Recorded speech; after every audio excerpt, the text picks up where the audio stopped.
मैंने कभी नहीं सोचा था कि बात यहाँ तक पहुँच जाएगी। पूरी जिंदगी मैंने कानून पर यकीन किया, इंसाफ पर। वो करीब आ रहे हैं, मुझे महसूस हो रहा है। अब मेरे पास कोई रास्ता नहीं बचा। अगर सच बाहर आ गया तो सब खत्म हो जाएगा। मेरा नाम, मेरी इज्जत, मेरा परिवार नहीं, ये यहीं खत्म करना होगा। बस एक फैसला और सब कुछ हमेशा के लिए खामोश हो जाएगा। जस्टिस, इंसाफ, एक ऐसा शब्द जिसके पीछे पूरा देश चलता है। हम आंखें मूंद कर एक जज पर भरोसा करते हैं क्योंकि वो सच और झूठ के बीच की दीवार होता है। लेकिन सोचिए अगर वो दीवार ही गिर जाए। धुबरी, आसाम, 1970। एक सेशंस जज अपनी कुर्सी पर बैठा है। वो क्रिमिनल्स को सजा सुना रहा है, एविडेंस चेक कर रहा है, विटनेसेस की बातें सुन रहा है। लोग उसे माय लॉर्ड कह रहे हैं। लेकिन उस जज के घर के गार्डन में 4 नए गड्ढे खोदे गए हैं। उन गड्ढों में फूल नहीं लगने वाले थे। उनमें कुछ ऐसा दफन था जो पूरे इंडिया के जुडिशियल सिस्टम को हिलाकर रख देने वाला था। ये कहानी किसी सड़क छाप मुजरिम की नहीं है। ये कहानी है उपेंद्र नाथ राजखोवा की। एक ऐसा नाम जो इंडियन हिस्ट्री में एक काला धब्बा बन गया। एक ऐसा जज जिसे खुद उस कानून ने फांसी पर लटकाया जिसकी वो रक्षा करता था। लेकिन सवाल ये नहीं है कि उन्होंने ये क्या किया, सवाल ये है कि उन्होंने ऐसा क्यों किया। एक ऐसा राज जो वो अपने साथ लेकर चले गए।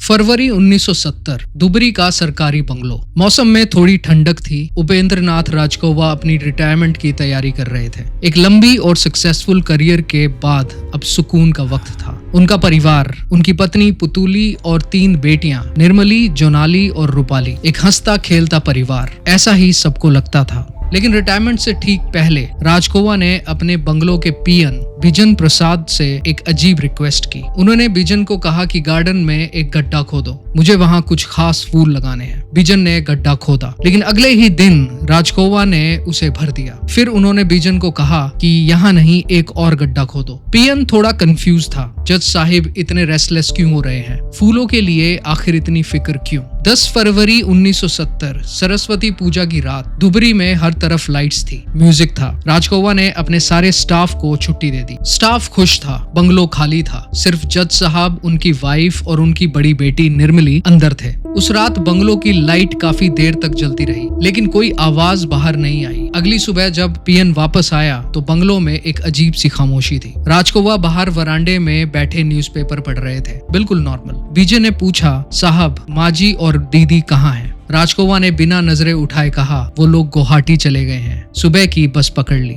लेकिन एक बात अजीब थी, उनका सामान, उनकी पैकिंग, किसी ने उन्हें बस स्टैंड जाते नहीं देखा। और वो गार्डन का गड्ढा जो कल खाली था, वो आज रातों रात भर दिया गया था। बिजन ने देखा कि बाथरूम से जो पानी बाहर निकल रहा था उसका रंग हल्का लाल था, पर किसी ने सवाल नहीं पूछा, क्योंकि सवाल किससे पूछते? आखिर उनके मालिक एक जज थे। दिन बीतते गए। पुतुली और निर्मली का कोई ठिकाना नहीं था। अब बंगलो में सिर्फ जज साहब और उनकी छोटी बेटियां थी, लूना और भंटू। फरवरी 25, राजखोवा ने फिर वही किया, स्टाफ को छुट्टी दी। रात को बंगलो फिर से खामोश हो गया। अगली सुबह वो 2 बेटियां भी गायब थी। इस बार राजखोवा ने एक नई कहानी सुनाई। उन्होंने कहा, बच्चियां टूर पर गई हैं दिल्ली, फिर टूर से सीधा कॉलेज ज्वाइन करेंगी। लोगों ने मान लिया, लेकिन राजखोवा के अंदर कुछ टूट रहा था। वो अब बंगलो में अकेले रह रहे थे। डुबुरी एक छोटी जगह थी। जज साहब का रुतबा इतना बड़ा था कि उनके स्टेटमेंट्स पर डाउट करने की किसी की हिम्मत नहीं थी। लेकिन खामोशी ज्यादा दिन छुपती नहीं। उनके रिलेटिव्स, खासकर उनके साले यानी कि brother in law Barara Sharma, जो खुद पुलिस में थे, उन्हें कुछ अजीब लगने लगा। बराड़ा शर्मा ने कई बार कॉल किया। हर बार राजखोवा कहते, वो लोग बाहर हैं, वो लोग सो रहे हैं, या फिर वो लोग बिजी हैं। अप्रैल 1970, राजखोवा ने बंगलो खाली कर दिया। वो गायब हो गए, बिना किसी को बताए कि वो कहाँ जा रहे हैं। लेकिन पीछे क्या छोड़ गए थे? वो बंगलो जिसे डुबरी के लोग अब भूत बंगलो कहने लगे थे। नए जज वहाँ शिफ्ट होने से डर रहे थे। गार्डन की मिट्टी अब भी थोड़ी ऊंची थी, जैसे वहाँ कुछ दबा हो जो सांस लेना चाहता हो। पुलिस को अब तक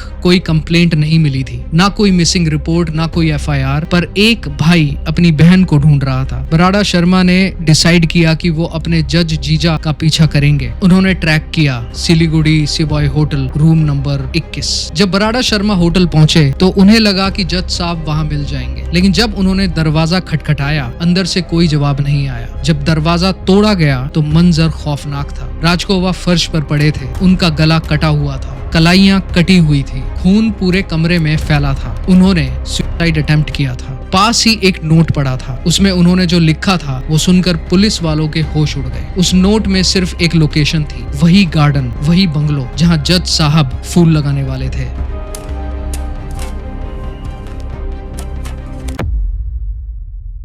11 अगस्त 1970 दुबुरी का वही बंगलो। इस बार वहां पीएन नहीं बल्कि पूरी फोरेंसिक टीम और पुलिस फोर्स थी। राजकोवा जो हॉस्पिटल में बच गए थे उन्हें वहां लाया गया। उनके गले पर बैंडेज थी, वो चल नहीं पा रहे थे, लेकिन उनकी आंखें, उन आंखों में कोई पछतावा नहीं था। उन्होंने गार्डन में एक जगह पर खोदने का इशारा किया। पहला गड्ढा खोदा गया। 3 फुट नीचे एक स्केलेटन मिला, उनकी पत्नी पुतुली का। उसके बगल में बड़ी बेटी निर्मली। पुलिस साइलेंट थी, क्राउड साइलेंट था, सिर्फ मिट्टी खोदने की आवाज आ रही थी। दूसरा गड्ढा खोदा गया। 2 और स्केलेटन्स मिले, लूना और भंटू के। 4 लाशें, एक ही परिवार, और उन्हें गाड़ने वाला कोई सीरियल किलर नहीं, उनका अपना बाप था, एक जज जिसने कानून की आंखों में धूल झोंक कर अपने ही गार्डन को कब्रिस्तान बना दिया था। लोग पूछते हैं आखिर ऐसा करने का मोटिव क्या था। ट्रायल के दौरान कई थ्योरीज आई, पर राजकोवा ने कभी अपना मुंह नहीं खोला। उन्होंने बस एडमिट किया कि उन्होंने ही अपनी पत्नी और 3 बेटियों को मारा है। ऐसा लगता था जैसे उन्होंने ये किसी हायर कॉलिंग या सुप्रीम फ्रस्ट्रेशन में किया। जब एक इंटेलेक्चुअल दिमाग सरकता है तो वो इतना ही कोल्ड होता है।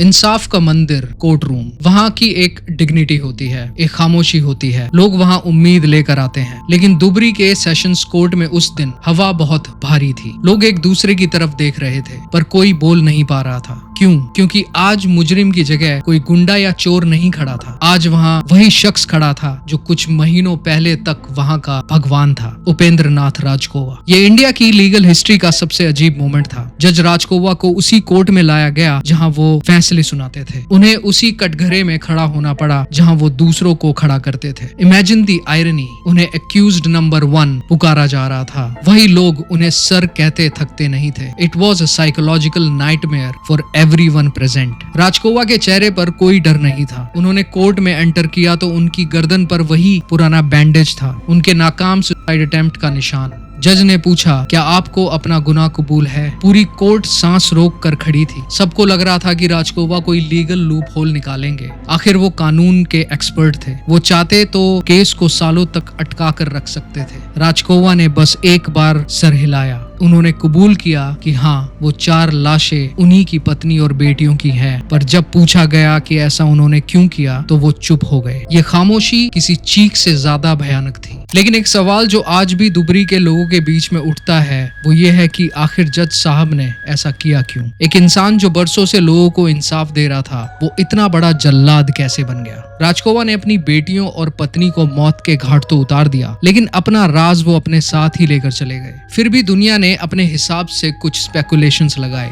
ऐसी थ्योरीज जो आज भी रोंगटे खड़े कर देती है। सबसे पहली और सबसे पुरानी थ्योरी है शक। कुछ लोग कहते हैं कि राजकोवा साहब अपनी पत्नी पुतुली के कैरेक्टर पर शक करते थे। उन्हें लगता था कि उनकी पत्नी का किसी और के साथ रिश्ता है। एक रिटायर्ड जज जिसके लिए इज्जत सब कुछ थी, वो शायद इस बात को बर्दाश्त नहीं कर पाए। उन्हें लगा कि अगर ये बात बाहर आई तो उनका सोशल स्टेटस मिट्टी में मिल जाएगा। इसलिए उन्होंने सिर्फ पत्नी को नहीं बल्कि उन बेटियों को भी मार दिया जो शायद उस गुनाह की निशानी थी। पर क्या ये सिर्फ उनका वहम था या फिर उनका दिमाग उन्हें धोखा दे रहा था? दूसरी स्पेकुलेशन है मेंटल ब्रेकडाउन। फरवरी 1970 में राजकोवा रिटायर होने वाले थे। एक ऐसा आदमी जिसने पूरी जिंदगी पावर और हुक्म के साथ बिताई हो, उसके लिए अचानक आम आदमी बन जाना आसान नहीं था। एक्सपर्ट्स का मानना है कि रिटायरमेंट का डर और अकेलेपन की वजह से उनका मेंटल बैलेंस बिगड़ गया था। वो एक ऐसे गॉड कॉम्प्लेक्स का शिकार हो गए थे जहां उन्हें लगा कि वो अपनी फैमिली के मालिक हैं। वो जब चाहे उन्हें जिंदगी दें, जब चाहे मौत। उन्हें लगा कि उनके बिना उनका परिवार भटक जाएगा, इसीलिए उन्होंने उन्हें हमेशा के लिए सुलाने का फैसला कर लिया। एक तीसरी और कहीं ज्यादा डार्क थ्योरी भी है। कुछ लोगों को शक था कि घर के अंदर कुछ ऐसे हो रहा है जिसे राजकोवा दुनिया से छुपाना चाहते थे। शायद कोई ऐसा राज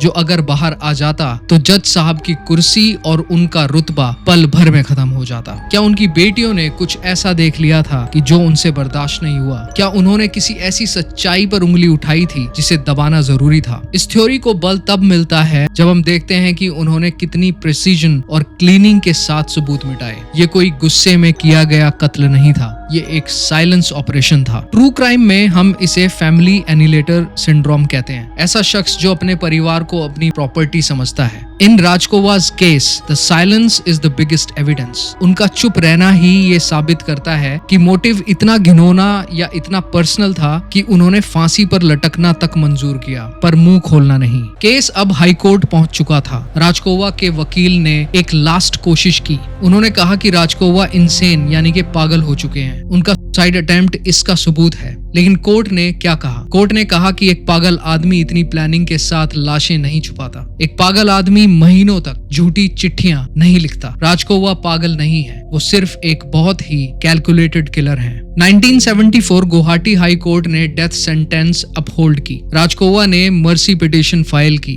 प्रेसिडेंट ऑफ इंडिया को, लेकिन कानून का हाथ अब उनके गले तक पहुंच चुका था। वही हाथ जिसे वो सालों तक कंट्रोल करते रहे। अब सिर्फ फांसी का फंदा बाकी था और वो राज जो उन्होंने मिट्टी में दबा दिया था। 1976 में राजकोवा की सजाए मौत के साथ कानूनी फाइल बंद हो गई, लेकिन डुबरी की हवा में एक नई दहशत ने जन्म लिया। वो बंगलो जहां 4 मासूम जिंदगियों को मिट्टी में दबा दिया गया था, वो अब सिर्फ एक सरकारी इमारत नहीं थी। शहर के लोग उसे एक ही नाम से पुकारने लगे, the ghost bungalow of Dhubri. लोग कहते हैं कि राजकोवा के फांसी पर लटकने के बाद उस बंगलो की खामोशी और भी भयानक हो गई। अगले कुछ सालों तक जो भी अफसर वहां रहने आया, वो 1 महीने से ज्यादा टिक नहीं पाया।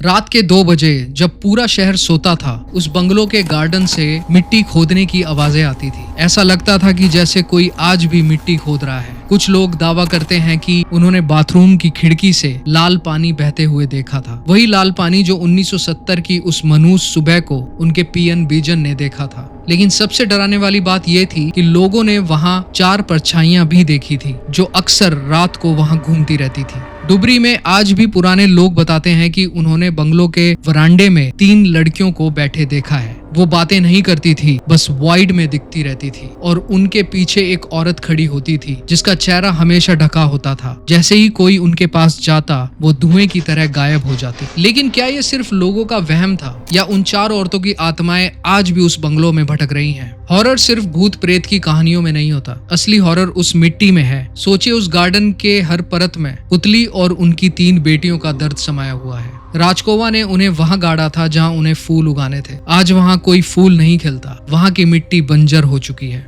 आज वहां नई जुडिशियल बिल्डिंग बन चुकी है। लोग वहां काम करते हैं, फाइल पलटते हैं, कानून की बातें करते हैं। लेकिन आज भी जब बारिश होती है और मिट्टी की खुशबू उठती है, तो डुबरी के बुजुर्ग कहते हैं कि उन्हें मिट्टी नहीं बल्कि खून की स्मेल आती है। इंसाफ तो मिल गया, लेकिन उन 4 औरतों की आत्माएं शायद आज भी वहीं भटक रही हैं और ये पूछ रही हैं कि पापा, हमारा कसूर क्या था।